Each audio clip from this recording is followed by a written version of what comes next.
Udah ya? Nah, Oke, selamat siang. Baiklah, di sini kami dari kelompok 7 akan mendiskusikan materi tentang teori belajar dan motivasi belajar anak.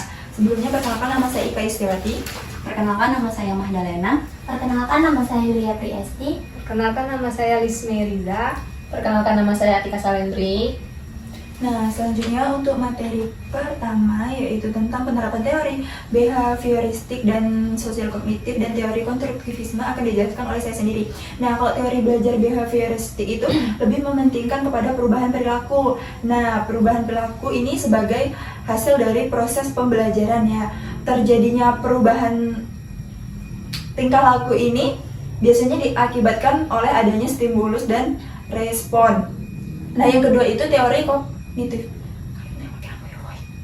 Nah, kalau teori kognitif ini yang diutamakan adalah proses belajarnya. Nah, dari proses belajar itu kan biasanya menemukan, terus ada memperoleh pengetahuan, dan selanjutnya ada hasil belajar. Nah, dan selanjutnya itu ada teori konstruktivisme, ini lebih kepada pengalaman belajar siswa. Dia berdasarkan dari pengalamannya sebelumnya, baru mendapatkan pengetahuan yang baru. Selanjutnya. Baiklah, selanjutnya itu ada penjelasan model-model pembelajaran apa saja yang terbentuk berdasarkan prinsip konstruktivisme. Nah, di sini yang pertama itu ada model pembelajaran inquiry. Model pembelajaran inquiry ini kegiatan belajar yang melibatkan siswa itu secara maksimal menggunakan seluruh kemampuannya. Jadi dia peserta didiknya itu mencari, menyelidiki secara sistematis, kritis, logis, analitis, sehingga mereka dapat merumuskan sendiri penemuan-penemuannya itu. Kemudian yang kedua itu ada model jigsaw. Nah, model jigsaw ini peserta didik dibuat berkelompok. Jadi ada kelompok ahli dan ada kelompok yang lainnya. Jadi antara kelompok 1 dan kelompok 2 itu mereka akan bertukar anggota kelompok, jadi menjelaskan materi yang ada di kelompoknya itu. Kemudian yang ketiga itu ada model CTL. Nah, model CTL ini model yang menuntut kreativitas guru dalam mengaitkan materi pelajaran dengan kehidupan nyata peserta didik, sehingga lebih mudah memaknai materi tersebut. Baiklah, saya akan menjelaskan penjelasan selanjutnya tentang model-model pembelajaran yang telah dijelaskan oleh saudari Esti tadi. Saya akan menambahkan bahwa model-model pembelajaran itu juga ada kooperatif dan investigasi kelompok, di mana model pembelajaran kooperatif ini merupakan pembelajaran yang menekankan pada kegiatan berkelompok atau berdiskusi antar peserta didik. Kemudian kalau investigasi kelompok itu peserta didik juga melakukan pembelajaran dengan metode berkelompok, namun lebih menekankan kepada investigasi. Maksudnya peserta didik melakukan penyelidikan lebih tentang materi pembelajaran tersebut. Terima kasih. Nah, ya baik. Selanjutnya itu adalah masalah motivasi siswa di kelas. Nah, di sini kami diminta untuk membuat rencana meningkatkan motivasi para siswa, tetapi harus dikaitkan dengan teori belajar dan model pembelajaran yang sudah dijelaskan oleh teman-teman kami tadi. Nah, kasus yang pertama itu adalah Tania yang berumur 7 tahun. Di sini masalahnya Tania ini kemampuannya rendah dan keinginan yang rendah untuk sukses. Nah, berdasarkan hasil diskusi kami, itu Tania langkah yang harus diambil. Yang pertama, kami harus menguatkan rasa percaya dirinya.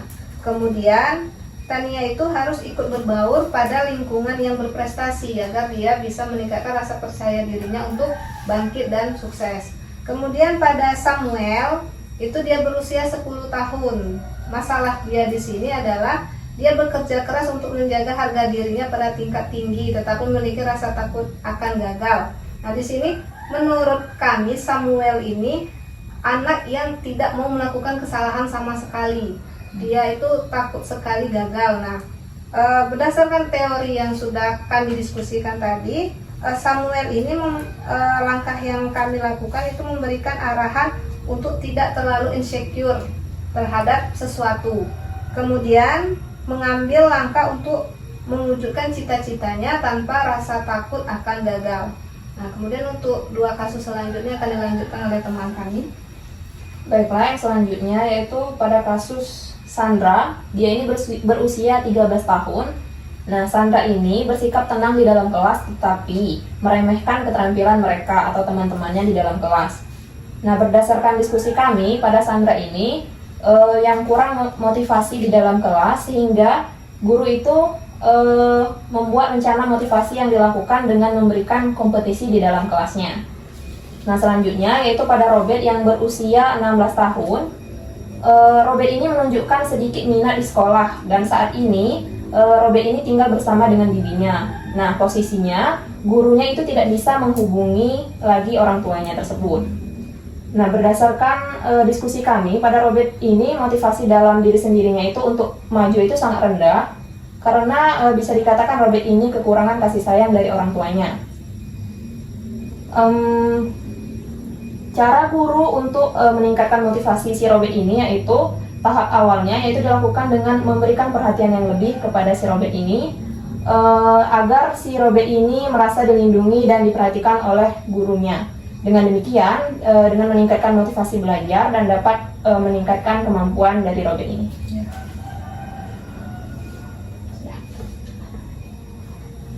Lanjut, bagi teman-teman ada yang mau memberi sanggahan, saran, atau pertanyaan? Ya, biar diskusi kelompok kita berjalan.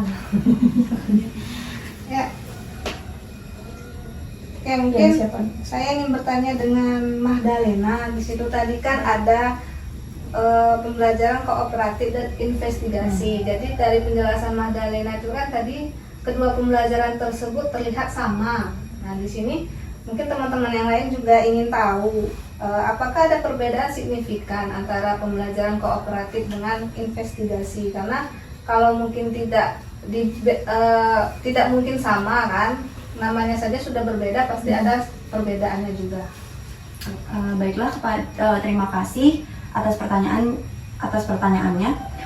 Saya akan menjawab pertanyaan dari saudari Mei bahwa perbedaan paling signifikan antara model pembelajaran kooperatif dan investigasi kelompok itu ada pada investigasi kelompok tersebut. Maksudnya pembelajaran kooperatif dan kelompok itu sama-sama pembelajaran yang dilakukan berkelompok, sama-sama dilakukan secara berdiskusi. Namun pada investigasi kelompok itu siswa lebih kompleks dalam mempelajari suatu materi. Siswa melakukan investigasi atau penyelidikan untuk menyelesaikan suatu masalah. Seperti yang kita ketahui, misalnya siswa melakukan praktikum tentang mungkin di lab seperti praktikum tentang sistem pencernaan. Itu kan peserta didik melakukan praktikum. Jadi mereka menyelidiki tahap demi tahap apa yang harus dilakukan, seperti itu. Jadi perbedaan signifikannya itu terlihat pada investigasinya atau penyelidikannya. Sedangkan kalau kooperatif kan mungkin siswa dapat berdiskusi secara lebih santai di kelas, seperti itu. Ya, berarti yang model pembelajaran investigasi itu lebih dalam gitu. Iya, lebih kompleks ya, daripada kooperatif tadi. Baiklah, saya ingin bertanya kepada saudari Mei. Tadi kan sudah menjelaskan ada beberapa kasus. Nah, di kasus Tania yang berumur 7 tahun yang memiliki kemampuan rendah dan keinginan yang rendah untuk sukses. Menurut Mei, lebih baik kita menggunakan teori yang mana untuk memecahkan kasus tersebut? Ya, baik, terima kasih. Di sini kan Tania ini memiliki kemampuan rendah dan keinginan yang rendah untuk sukses. Di sini saat kami memecahkan masalah ini kami menggunakan teori behavioristik karena teori ini adalah teori untuk merubah tingkah laku. Di sini yang ingin dirubah adalah kemampuan Tania itu yang dari tidak percaya diri menjadi percaya diri. Kemudian teori yang kami gunakan yang kedua adalah teori konstruktivisme. Karena di sini untuk meningkatkan kepercayaan diri dari Tania itu dia diusahakan untuk berbaur dengan orang lain. Nah, kenapa masuk ke teori konstruktivisme? Karena teori konstruktivisme ini erat kaitannya dengan interaksi sosial. Ya. Iya. Ya. Berarti yang digunakan dalam memecahkan masalah tersebut itu Ya. teori behavioristik dan teori konstruktivisme. Iya, ada dua teori untuk satu masalah. Mungkin saya akan bertanya mengenai teori-teori tadi yang dijelaskan oleh saudari Ika. Tadi dari beberapa teori itu kan ada 3 teori itu. Nah, berdasarkan pengalaman kita, Pada abad ke-21 ini, sistem pendidikan yang dilakukan itu menggunakan teori apa ya, Kak? Oke, nah pada abad 21 ini kita itu lebih banyak menggunakan teori belajar konstruktivisme, yaitu berdasarkan pengalaman. Berarti proses tumbuh dan berkembangnya peserta didik itu berdasarkan pengalaman peserta didik tersebut. Nah, sebelum adanya pengalaman itu kan biasanya peserta didik punya pengetahuan awal. Baru setelah itu dia punya lewat pengalaman. Nah, lewat pengalaman itu kan adanya interaksi sosial antara peserta didik. Nah, dari interaksi sosial yang udah dilalui oleh peserta didik tersebut, siswa itu biasanya atau peserta didik itu diminta untuk melatih tingkat pemahamannya seperti itu, atau menganalisis dari ini pengalamannya tadi gitu. Terima kasih, Kak. Oke, sama Kak. Nah, tadi untuk selanjutnya saya ingin sedikit bertanya kepada saudari Esti.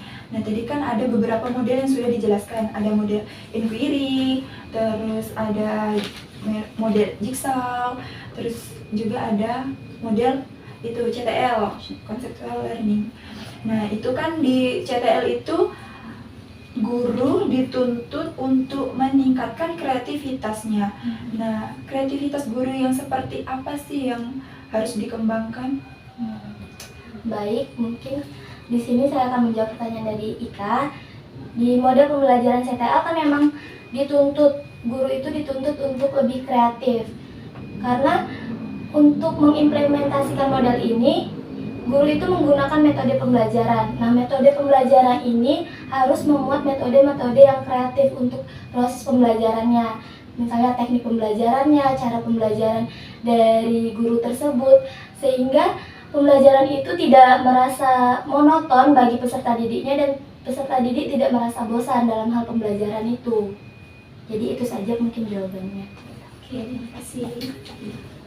Baiklah teman-teman, mungkin saya kembali ke itu ya, yang materi terakhir kita tentang upaya meningkatkan motivasi peserta didik. Nih, saya mau bahas lagi tentang kasus si Robert tadi. Nah, tadi kan saudari Atika menjelaskan bahwa mungkin pendekatan yang dapat dilakukan, cara meningkatkan motivasi dari si Robert tadi, yaitu yang dilakukan guru melakukan pendekatan lebih terhadap si Robert. Nah, di sini saya ingin memberi sedikit saran saya, di mana mungkin seperti yang kita ketahui kan, kasus Robert ini bahwa dia tidak ada orang tua dan tinggal bersama bibinya.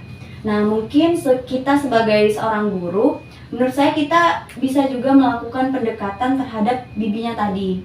Karena seperti yang kita ketahui, sekolah kan tidak 24 jam, sekolah itu hanya sampai siang, sedangkan si Robert juga banyak melakukan aktivitas di rumah seperti itu kan. Jadi kita sebagai guru mungkin juga bisa melakukan pendekatan terhadap bibinya, meminta bantuan si bibinya ini tadi, bahwa tolong perhatikan Robert secara lebih lagi seperti itu kan. Perhatikan bagaimana sekolahnya, mungkin kita meminta si bibi itu untuk menanyakan bagaimana sekolahnya, bagaimana tugasnya seperti itu. Jadi mungkin dia lebih si bibi lebih perhatian sama si Robert tadi, mungkin dia kan akan motivasi untuk belajarnya lebih meningkat seperti itu.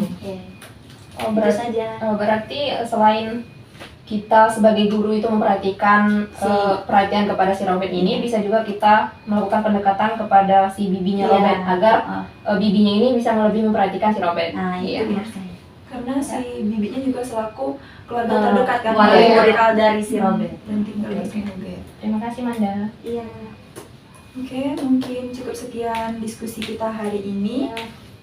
Jika ada salah kata atau kekeliruan, saya mohon maaf mewakili kelompok 7. Kami akhiri. Wassalamualaikum warahmatullahi wabarakatuh. Waalaikumsalam.